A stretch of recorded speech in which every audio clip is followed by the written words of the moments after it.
વહાલા મિત્રો, યહૂદિયા અને ઇઝરાયેલના કેટલાક રાજાઓએ ઈશ્વરનો ત્યાગ કર્યો અને પોતાના રાજ્યોને પતન તરફ લઈ ગયા.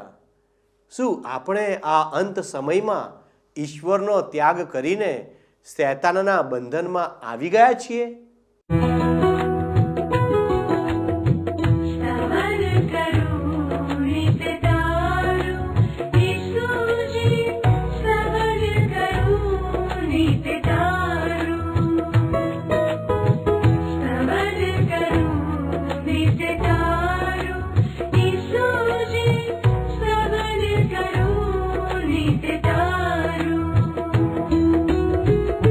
आज सवारे साध सुनी तऊ महिमा करूं प्रभु तारो,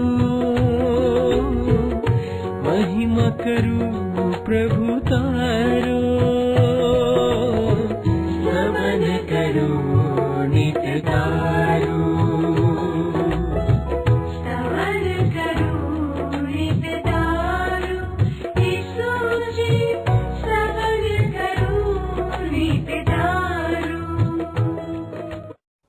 નમસ્કાર મિત્રો, આજે હું આપ સૌનું સ્તવન કાર્યક્રમમાં હાર્દિક સ્વાગત કરું છું.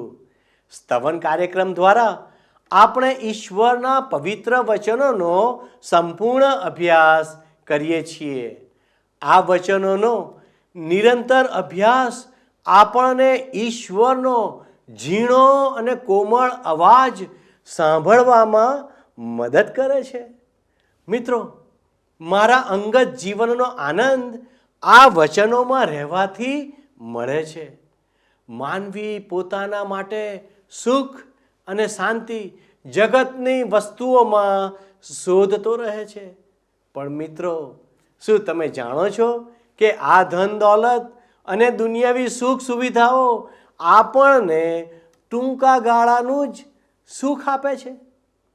પરંતુ ઈશ્વરના માર્ગે ચાલવાથી જે આનંદ મળે છે તે ક્યારેય સમાપ્ત થતો નથી. ઈશ્વરના માર્ગો આપણને સુખી જીવનના માલિક બનાવે છે. વહાલા દર્શક મિત્રો, આ બાબતને વધુ સમજવા માટે આજે આપણે બીજા રાજાઓના પુસ્તકમાંથી 14 અને 15મા અધ્યાયનો અભ્યાસ કરીશું. તો ચાલો દેવના સેવક દ્વારા દેવનું વચન સાથે મળીને આપણે શીખીએ. પ્રિય મિત્ર, ગત સ્તવન કાર્યક્રમમાં આપણે બાઇબલમાંના જૂના કરારના વિભાગમાં આવેલ રાજાઓના બીજા પુસ્તકના 14મા અધ્યાયની 16મી કલમ સુધી પહોંચ્યા હતા. તમે હવે રાજાઓના બીજા પુસ્તકના 14મા અધ્યાયની 17 થી 22 કલમો જુઓ. અહીં લખવામાં આવ્યું છે, યહૂદાના રાજા યોઆશનો દીકરો અમાસ્યાહ ઇઝરાયેલના રાજા યહો આહાઝના દીકરા યહો આશના મરણ પછી 15 વર્ષ જીવ્યો. હવે અમાસ્યાના બાકીના કૃત્યો યહૂદાના રાજાઓના કાળવૃત્તાંતના પુસ્તકમાં લખેલા નથી શું? અને યરૂશાલેમમાં લોકોએ તેની સામે દંગો કર્યો, તેથી તે લાખીશ નસી ગયો.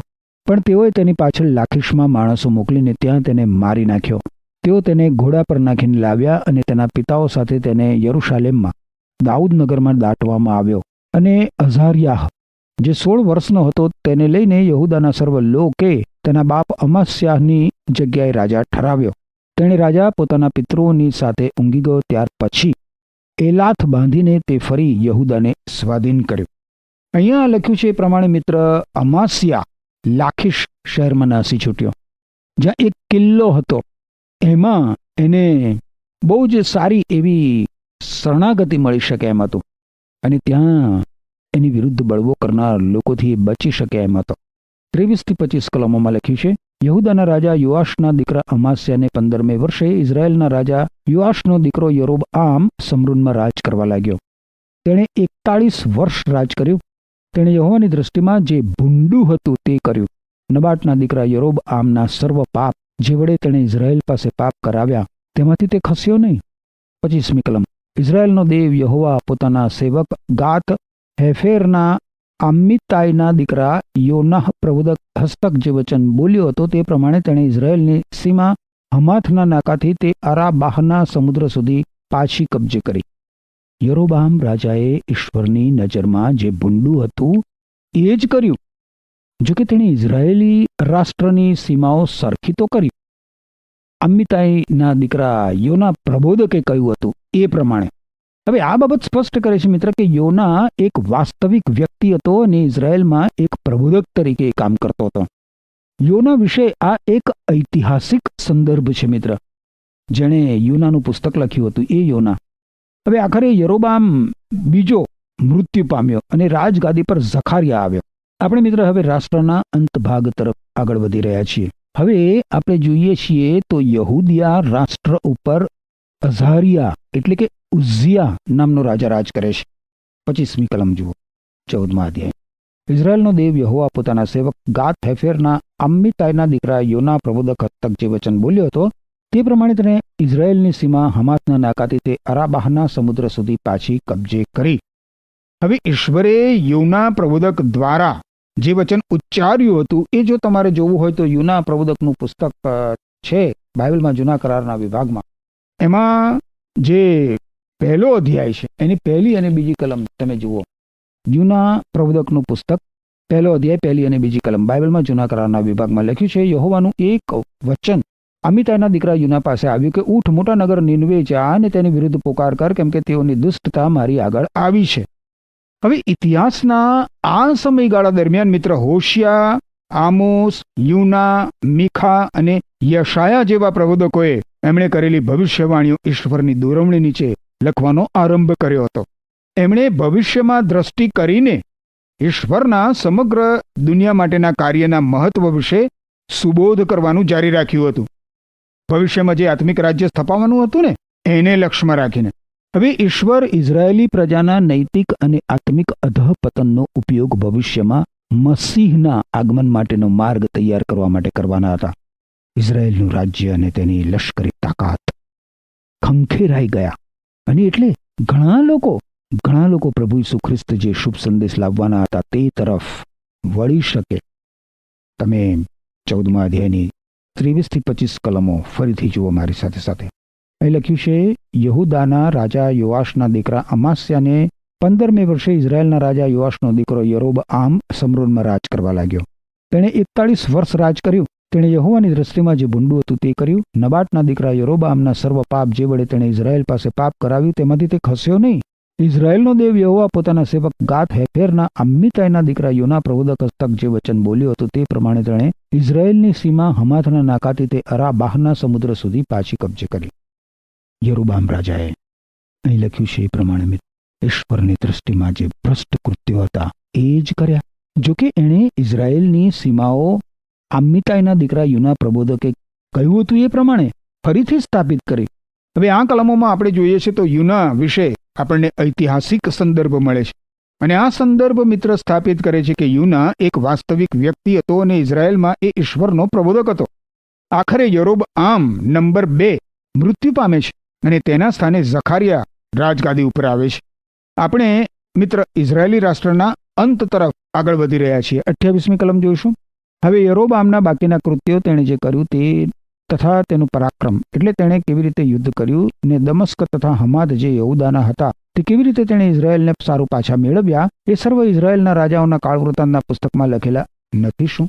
આ બીજો યરોબઆમ રાજા ઈશ્વર પ્રત્યે સમર્પિત નહોતો અને એમ છતાં તેના યુદ્ધ જેવા વલણો અને ચતુર રાજ વહીવટને કારણે ઇઝરાયેલી રાષ્ટ્રએ રાષ્ટ્રીય તાકાત અને ભૌતિક પ્રગતિ અન્ય કોઈ પણ સમય કરતાં વધારે પ્રમાણમાં અનુભવ્યા. સુલેમાન રાજાના સમય બાદ જો કે આમોશ અને હોશિયા પ્રબોધકો આપણને જણાવે છે કે ત્યારે ઇઝરાયેલી રાષ્ટ્રમાં ખરેખર શું બની રહ્યું હતું એ જણાવે છે. હોશિયા પ્રબોધકનું પુસ્તક તમે જુઓ મારી સાથે સાથે બાઇબલમાં જૂના કરારના વિભાગમાં તમે જુઓ. દાનિયેલ પછી હોશિયાનું પુસ્તક આવે છે 13મો અધ્યાય 4 થી 8 કલમો જુઓ તો લખ્યું છે, તો પણ મિસર દેશમાં તું હતો ત્યારથી હું તારો દેવ યહોવા છું અને મારા વિના બીજો કોઈ દેવ તું જાણતો નથી અને મારા વગર બીજો કોઈ ત્રાતા નથી. અરણ્યમાં એટલે મહાન સુકવણાના દેશમાં મેં તને ઓળખ્યો.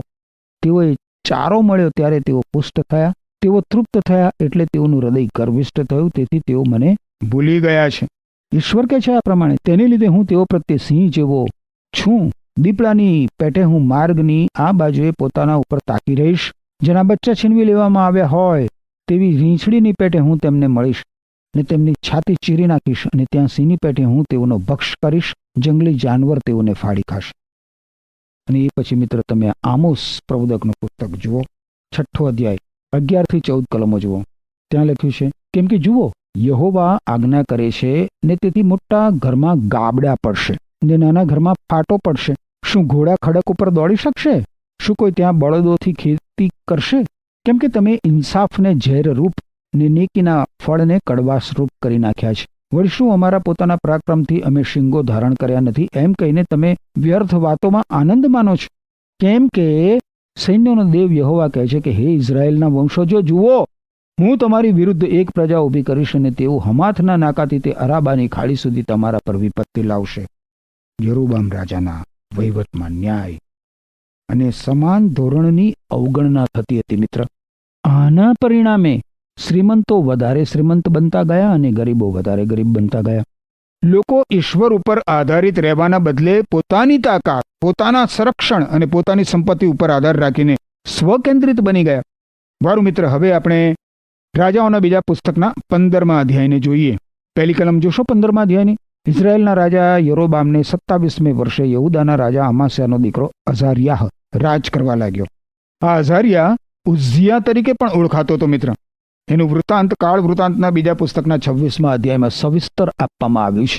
યશાયા સંદેશવાકના પુસ્તકના 1 અધ્યાયની 1 કલમ અને 6 અધ્યાયની 1 કલમમાં પણ તેનો ઉલ્લેખ કરવામાં આવ્યો છે. આ અઝારિયાએ રાજ શાસન કરવાનું શરૂ કર્યું તે અગાઉ ઇઝરાયેલે યરૂશાલેમનો 200 વાર જેટલો કોટ તોડી પાડ્યો હતો. પરંતુ અઝારિયાના 52 વર્ષના રાજ્યકાળ દરમિયાન યહૂદિયાના રાષ્ટ્રએ કોટ ફરી બાંધ્યો અને ઇઝરાયેલ નીચેથી સ્વતંત્રતા પ્રાપ્ત કરી લીધી. ઈશ્વર પ્રત્યેના અઝારિયાના સમર્પણે આમાં બહુ જ મોટો ભાગ ભજવ્યો. મિત્ર, સુલેમાન રાજાના સમય બાદ યહૂદિયાના રાષ્ટ્રએ કદી પણ નહીં અનુભવેલી એવી શાંતિ અને એવી આબાદીનો એણે અનુભવ કર્યો. જોકે આ સમય દરમિયાન ઇઝરાયેલી રાષ્ટ્ર ખતરનાક રીતે પતિત થઈ ગયું હતું. હવે તમે 4 કલમ જુઓ, રાજાઓનું બીજું પુસ્તક 15મો અધ્યાય. તો પણ ઉચ્ચ સ્થાનો કાઢી નાખવામાં આવ્યા નહીં. હજી લોક ઉચ્ચ સ્થાનોમાં યજ્ઞ કરતા તથા ધૂપ બાળતા હતા. હવે જોકે અઝારિયા રાજાએ ઘણા કાર્યો કર્યા, એમ છતાં પણ તમે જુઓ, એણે ઉચ્ચ સ્થાનોનો નાશ કર્યો નહીં. એના પિતા અમાઝિયાએ અને તેના દાદા યોઆશે પણ ઉચ્ચ સ્થાનોનો નાશ કર્યો નહોતો. અઝારિયાનો ઉછેર સારા નમૂનાઓથી થયો નહોતો. મિત્ર, હકીકતમાં તો સમગ્ર માનવજાત માટે મિત્ર આજે માત્ર પ્રભુ ઈસુ ખ્રિસ્ત એકલા જ સર્વોચ્ચ નમૂનો છે. આપણો ઉછેર ગમે તે રીતે થયો હોય, આપણા જીવન ઉપર ગમે તે પરિબળોનો પ્રભાવ થયો હોય, તો પણ મિત્ર, તો પણ આપણે પ્રભુ ઈસુ ખ્રિસ્તનો નમૂનો લઈને એ બધામાંથી બહાર આવી શકીએ છીએ અને ઈસુ ખ્રિસ્ત જેવું જીવન જીવી શકીએ છીએ.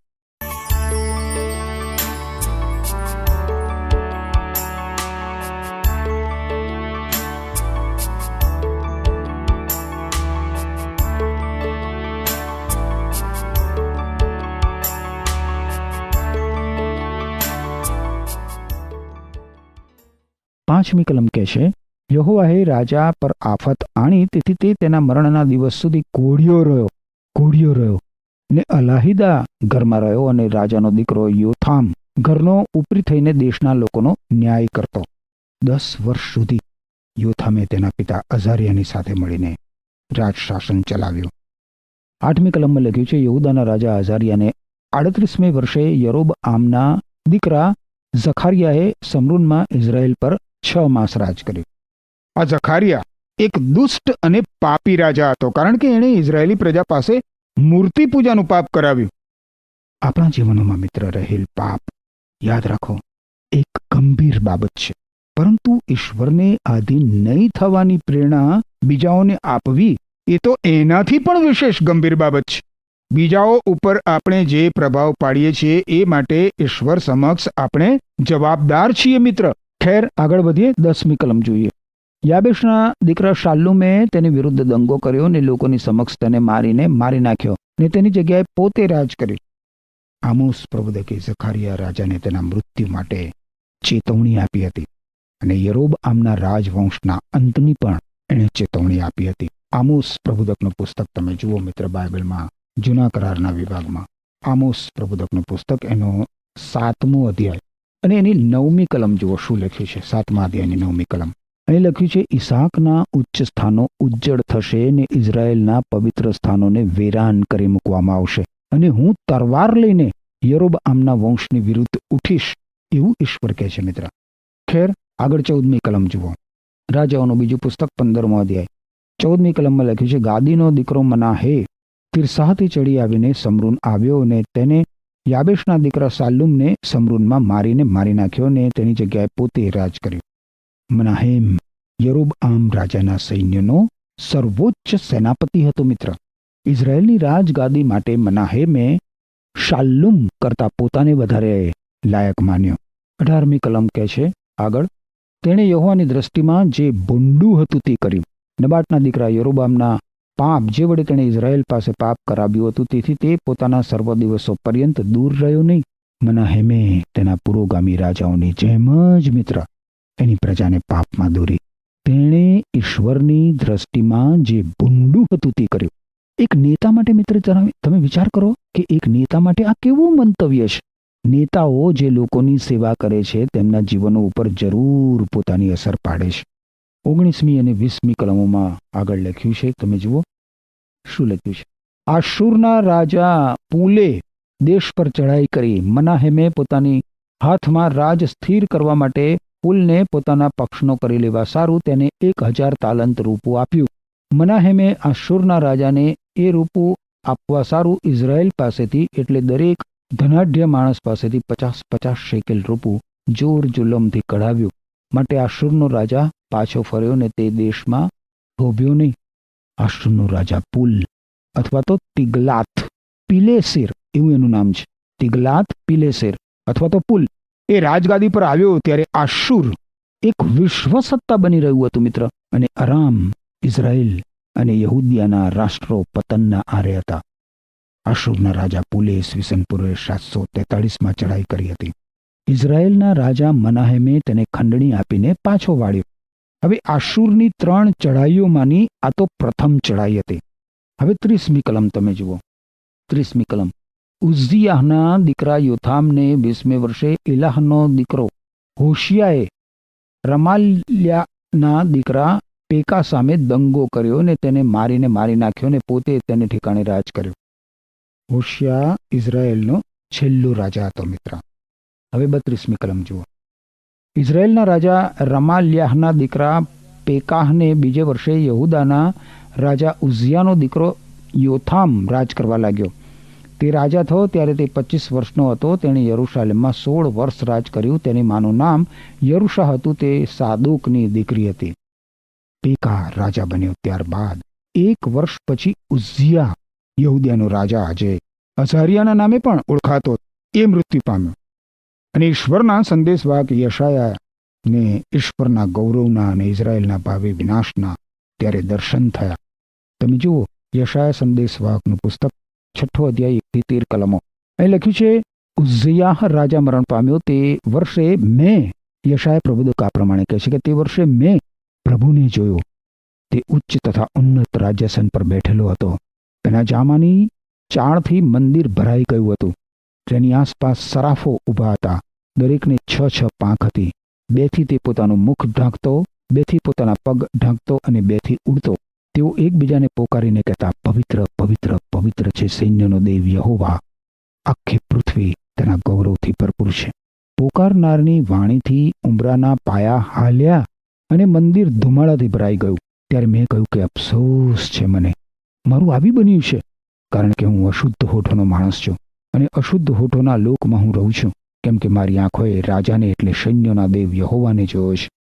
પછી સરાફોમાંનો એક વેદી પરથી ચીપિયા વડે લીધેલો અંગાર હાથમાં રાખી મારી પાસે ઉડી આવ્યો. તેણે મારા હોઠોને તે અડકાડીને કહ્યું, જો આ તારા હોઠોને અડકાડ્યો છે એટલે તારો દોષ દૂર કરવામાં આવ્યો છે અને તારા પાપનું પ્રાયશ્ચિત થયું છે. પછી મેં પ્રભુને એમ કહેતા સાંભળ્યો કે હું કોને મોકલું? અમારે સારું કોણ જશે? ત્યારે મેં કહ્યું કે હું આ રહ્યો, મને મોકલ. ત્યારે તેણે કહ્યું, જા ને આ લોકોને કહે કે સાંભળ્યા કરો પણ સમજશો નહીં, જોયા કરો પણ ન જાણો. આ લોકના મન જડ કર ને તેમના કાન ભારે કર ને તેમની આંખો મીચાવ રખીને તેઓ આંખોથી જુએ, કાનથી સાંભળે અને મનથી સમજે અને ફાચા ફરીને સાજા કરાય. ત્યારે મેં પૂછ્યું, હે પ્રભુ, તે ક્યાં સુધી? તેણે કહ્યું, નગરો વસ્તી વિનાના અને ઘરો માણસ વિનાના ઉજ્જડ થાય અને જમીન છેક વેરાન થઈ જાય અને યહોવા માણસને દૂર કરીને દેશમાં મોટો ભાગ પડતર રહે ત્યાં સુધી. તે છતાં જો તેમાં 10 રહે તો તે ફરીથી બાળવામાં આવશે. એલાહ વૃક્ષ તથા એલોન વૃક્ષ પાડી નાખવામાં આવ્યા પછી ઠૂંઠું રહે છે, તે પ્રમાણે પવિત્ર બીજ ઠૂંઠું જેવું છે. મિત્ર, આપણે હવે રાજાઓના બીજા પુસ્તકના 15મા અધ્યાયમાં આગળ વધીએ અને એની 34 અને 35મી કલમો જોઈએ.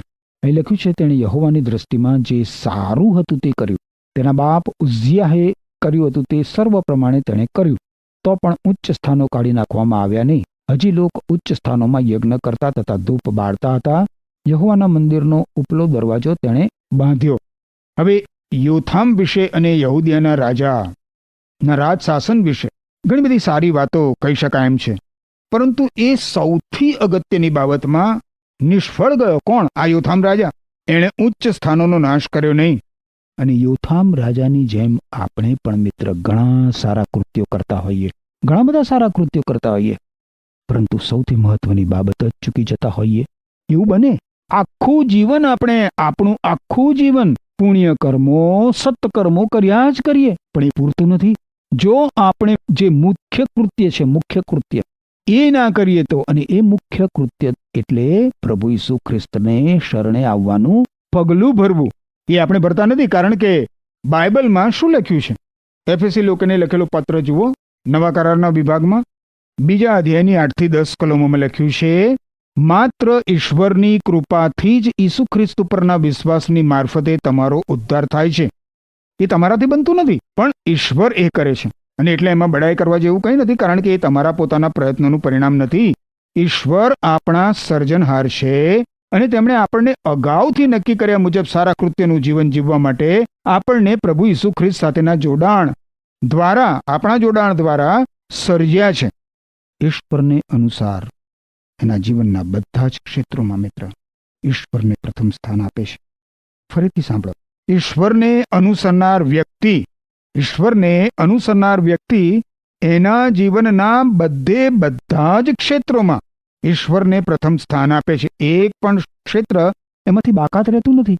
શું તમે મિત્ર સાચા અર્થમાં બાઇબલમાંના ઈશ્વરના પવિત્ર વચનોના પ્રકાશ પ્રમાણે ઈશ્વરને અનુસરો છો?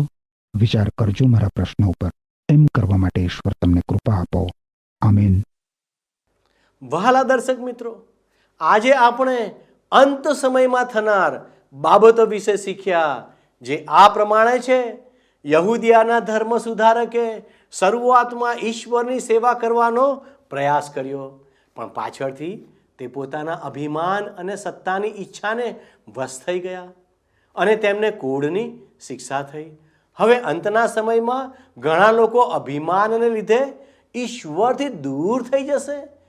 પરિણામે ઈશ્વરને પણ તેઓનો ન્યાય કરવાની ફરજ પડશે. યહૂદિયાના રાજ્યમાં શાંતિ અને સ્થિરતાનો સમય રહ્યો, કારણ કે તેના રાજાઓએ મોટાભાગના શાસન દરમિયાન ઈશ્વરને અનુસરવાનો પ્રયાસ કર્યો હતો. પણ ઉત્તર ઇઝરાયલનું રાજ્ય રાજકીય અસ્થિરતામાં ડૂબી ગયું, કારણ કે તેના રાજાઓએ ઈશ્વરનો ત્યાગ કર્યો હતો. મિત્રો, અંતિમ સમયમાં ઘણા બધા લોકો જુઠ્ઠા સિદ્ધાંતો અને ઉપદેશોને અનુસરીને ખુલ્લે આમ ધર્મત્યાગ કરશે. ઇસ્રાયેલના રાજા શાલુમે જખારિયાની હત્યા કરી અને એક લશ્કરી કમાન્ડરે શાલુમ રાજાની હત્યા કરી નાખી. ઈશ્વર જણાવે છે કે માણસ જે વાવે છે તે જ તે લણશે. મનાહેમ રાજા તેના અત્યાચારો દ્વારા તેની દુષ્ટતા અને અસંસ્કારી સ્વભાવ પ્રગટ કરે છે. અંતિમ સમયમાં લોકો એકબીજા પ્રત્યે ક્ષમાહીન અને હિંસક થશે. અંતિમ સમયમાં દયા અને ક્ષમાના ઈશ્વરના ઉપદેશોને અવગણવામાં આવશે. યહૂદીઓએ પસ્તાવો કર્યો નહીં અને તેમના રાષ્ટ્રનું અસ્તિત્વ ટૂંક સમયમાં જ નાશ પામ્યું. તેમજ અંતના સમયમાં લોકો ઈશ્વરનો ત્યાગ કરીને શૈતાનની ગુલામગીરીમાં જતા રહેશે. અંતના સમયમાં ઘણા બધા લોકો આત્મિક બંધનમાં હશે. અંતિમ સમયમાં શૈતાન પોતાને પ્રગટ કરશે અને વિશ્વને ભૌતિક બંધનમાં મૂકશે. જેઓ શૈતાનના બંધનમાં છે તેઓ પવિત્ર આત્માના મહાન સામર્થ્ય પ્રત્યે અંધ બનતા જશે. વહાલા દર્શક મિત્રો, જો તમે પણ શૈતાનના બંધનમાં છો તો પસ્તાવો કરો, આજે જ પસ્તાવો કરો અને તમે ઈસુ તરફ પાછા ફરી શકો છો. દરેક કિસ્સામાં ઈશ્વરે દુશ્મનોને વિદેશી રાજાઓ અથવા સ્થાનિક નેતાઓ દ્વારા યહૂદીઓને શિક્ષા કરી, જેથી આ ઈશ્વરની પસંદ કરેલી પ્રજા પસ્તાવો કરે. અંતિમ સમયમાં ઈશ્વર પોતાના લોકોને પસ્તાવો કરવા તક આપશે અને ધીમે ધીમે ધીમે તેમનો ન્યાય કરશે.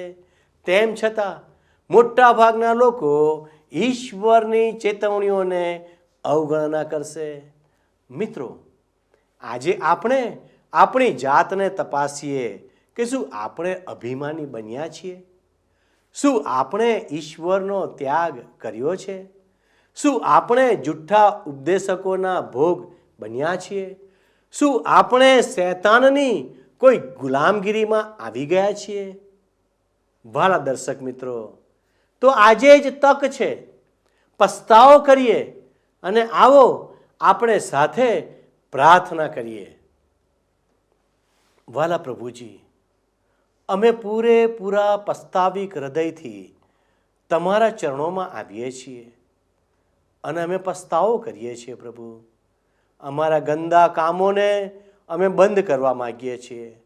અમારી ખોટી લાગણીઓને અમે બંધ કરવા માગીએ છીએ.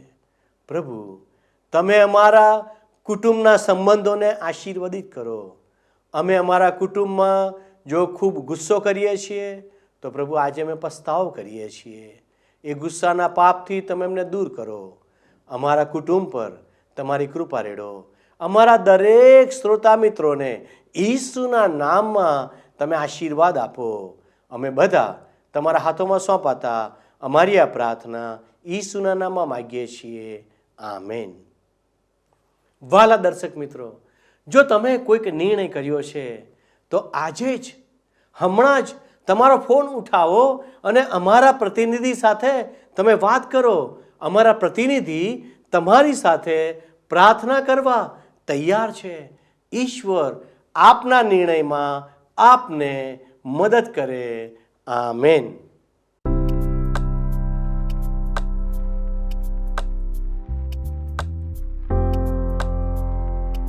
મિત્રો, ગત પ્રશ્નનો જવાબ છે યોઆશ.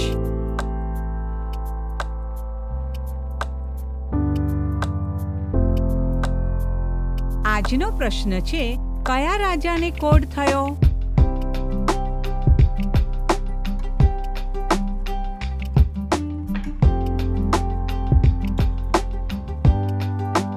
જવાબ આપે સ્ક્રીન પર દર્શાવેલ વોટ્સએપ નંબર પર આપવાનો રહેશે. કાર્યક્રમ દરમિયાન પૂછેલા પ્રશ્નનો સાચો જવાબ આપનાર વિજેતાઓના નામ દર મહિનાના પ્રથમ સોમવારે જાહેર કરવામાં આવશે.